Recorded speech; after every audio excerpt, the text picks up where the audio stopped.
అభిషేకాలతో స్వామిని ఆరాధించేము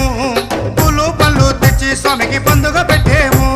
అభిషేకాలతో స్వామిని ఆరాధించేము